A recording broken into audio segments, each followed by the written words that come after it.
আমাৰ মাননীয় মুখ্যমন্ত্ৰী ডাঙৰীয়াই যিদিনাখনৰ পৰাই বিত্তমন্ত্ৰীৰ দায়িত্ব লৈছিলে সেইদিনাখনৰ পৰা অসমৰ বিত্ত ব্যৱস্থাৰ এনেকুৱা এটা পৰিৱৰ্তন হৈছে যি পৰিৱৰ্তন দেখি এতিয়া মানুহে এনেই কোৱা আৰম্ভ কৰিছে যে ঋণ লৈ পেলে বোলে হেৰি কৰিছে। কালি মই দেখিছো আমাৰ মাননীয় সদস্য অখিল গগৈ ডাঙৰীয়া এটা টি চাৰ্ট পিন্ধি আহিছিল, কি লিখা আছিল, ঋণং যাৱজ্জীৱন সুখং জীৱেত ঋণং কৃত্তা ঘৃতং ক্ৰীৱেত। এতিয়া অখিল গগৈ ডাঙৰীয়াই আচলতে আধা আধা পঢ়ে, সদায় তেওঁৰ স্বভাৱটো এইটোৱে যে কমকে পঢ়ে, পিছৰখিনি নপঢ়ে। এখন সৰ্বাক দৰ্শনৰ কথা, সৰ্বাক তেখেতৰ দৰে অলপমান এনেকুৱা মানে আমাৰ ভগৱান নামানা মানুহ আছিল। এই পিছত যিখিনি সৰ্বাক মূলীয়ে লিখিলে সেইখিনি নপঢ়িলে, সেইকাৰণে তেওঁ এই কথাটো কৈছে যে যাৱজ্জীৱন সুখত থাকিবৰ কাৰণে ঋণ লৈ হলেও ঘি কিনিব লাগে। তেতিয়া তেওঁৰ শিষ্যই সুধিলে যে ঋণ যে ল'ব লাগে তেতিয়া ঋণটো কেনেকে পৰিশোধ কৰিম। তেওঁৰ দৰে নাস্তিকে আছিল, তথাপিতো সৰ্বাক মুনিয়ে এটা ডাঙৰ কথা কৈছিল, ঘৃতং কৃত্তা শ্ৰমং কৃত্তা ঋণং প্ৰত্যাপয়েত জন্যে। তাৰমানে ঘি খাই শ্ৰম কৰা, শক্তি গটোৱা আৰু ঋণ পৰিব ঘূৰাই দিয়া। এই কথাটো তেওঁ নাজানে, সেইকাৰণে এই কথাটো কৈছে। তেওঁ যে লিখি আনিছে, তলৰখিনি লিখি আনিলে গোটেই কথাটো ওলাই পৰিলেহেঁতেন।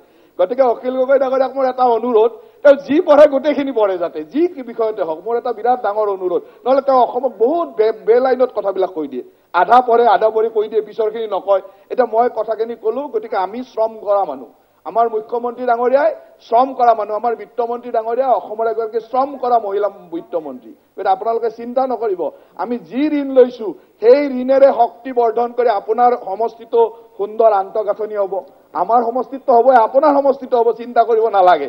গতিকে আপোনালোকে এই কথাবিলাক ৰাইজক ভুল পথে নিবলৈ চেষ্টা নকৰিব। এতিয়া কথা হ'ল যে ঋণ লোৱা কথাবিলাকে বেছিকে আলোচনা কৰিছে, মই ঋণৰ ওপৰতে কওঁ। তেতিয়াহ'লে ঋণ লোৱা কথাবিলাক এনেকুৱা যে পৃথিৱীত দুখীয়া মানুহক বেংকে ঋণ নিদিয়ে, ঘূৰাব নোৱাৰা মানুহক ঋণ নিদিয়ে। ঋণ দিয়াৰ কাৰণে এটা ব্যৱস্থা আছে। আমি চৰকাৰী মাধ্যমতো যিটো ঋণ দিয়াৰ ব্যৱস্থা, সেইটো হ'ল GSDPৰ 3 পৰা 4%, GSDPৰ 3% আৰু ৰিটাৰ্ণৰ পজিশ্যনটো চালে 4%লৈকে যাব পাৰে। গতিকে 3 to 4% GSDPৰ ওপৰত ঋণ দিয়ে। এতিয়া আপোনালোকে যেতিয়া চৰকাৰ চলাইছিল, এতিয়া আমাৰ ইয়াত কংগ্ৰেছ দলৰ সদস্যসকলে দুই এষাৰ কৈছে, কমলক্ষও কৈছে, তেখেতসকলে যেতিয়া চৰকাৰ চলাইছিল তেতিয়া 2,26,000 কোটিমান টকাৰ GSDP আছিল। আজি আমাৰ মাননীয় বিত্তমন্ত্ৰী ডাঙৰীয়া, মুখ্যমন্ত্ৰী ডাঙৰীয়া বিত্তমন্ত্ৰী হোৱাৰ পৰা আজিৰ পৰ্যায়লৈকে এই 6টা বছৰত আমি 3,51,000 কোটিলৈকে আহিলো। গতিকে 3,51,000 কোটি টকাৰ 3% ঋণ দিব, এটা এটা সিম্পল অংক। গতিকে আগত যিটো ঋণ দিছিলে, যেতিয়া আপোনাৰ ইনকাম 1 লাখ থাকিব তেতিয়া 3,03,000 কোটি ঋণ পাব। যেতিয়া আপোনাৰ GSDP গৈ 3 লাখ পাব তেতিয়া 9,000 কোটি পাব। গতিকে ঋণটো এতিয়া ৱৰ্ল্ড বেংক, জাইকা, ADB এইবিলাক কি এনেই বহি আছে নেকি ঋণ দিবৰ কাৰণে? তেওঁলোকে কি ভুলতে মানে ঘূৰাব নোৱাৰা মানুহক ঋণ দিব নেকি? গতিকে ঋণ ল'ব পৰা ক্ষমতা যে হৈছে, তাক লৈ মুখ্যমন্ত্ৰী, বিত্তমন্ত্ৰী, আমাৰ চৰকাৰখনকতো ধন্যবাদ দিয়ক। এটা ধন্যবাদ নিদি উল্টা কথা কয়। চাওকচোন, এই কথাবিলাকে অসমৰ কাৰণে বিৰাট দুৰ্ভাগ্যজনক। অসমৰ মানুহক সঁচা কথা কোৱাৰ দায়িত্ব হ'ল অসম বিধানসভাৰ সদস্যসকলৰ।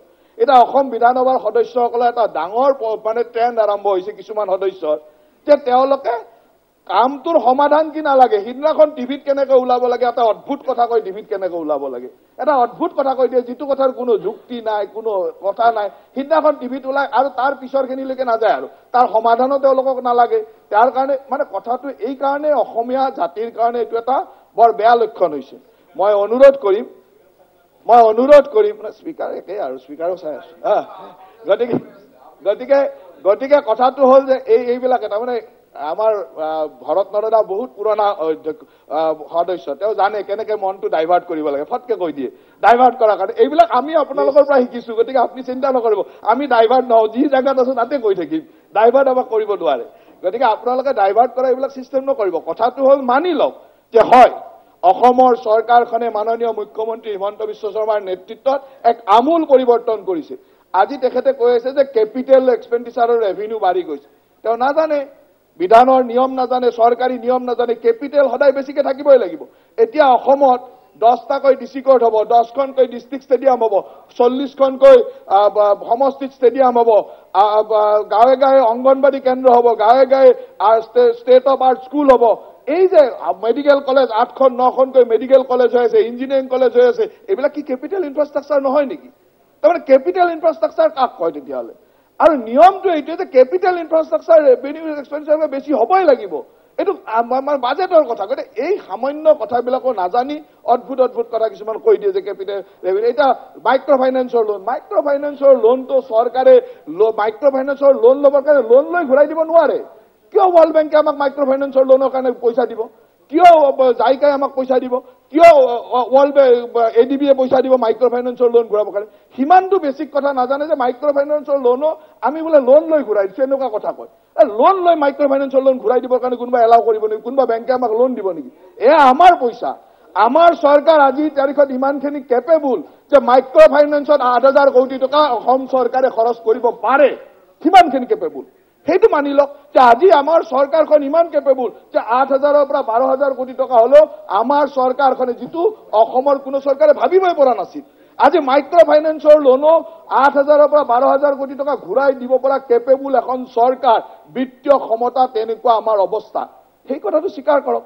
আজি তেওঁলোকে ফটকে কৈ দিয়ে যে লোন লৈ ঘূৰে। লোন লৈ কোনে লোন দিব আপোনাক? ৱৰ্ল্ড বেংকে লোন দিব নে জাইকাই দিব নে এডিবিয়ে দিব নে কোনে লোন দিব?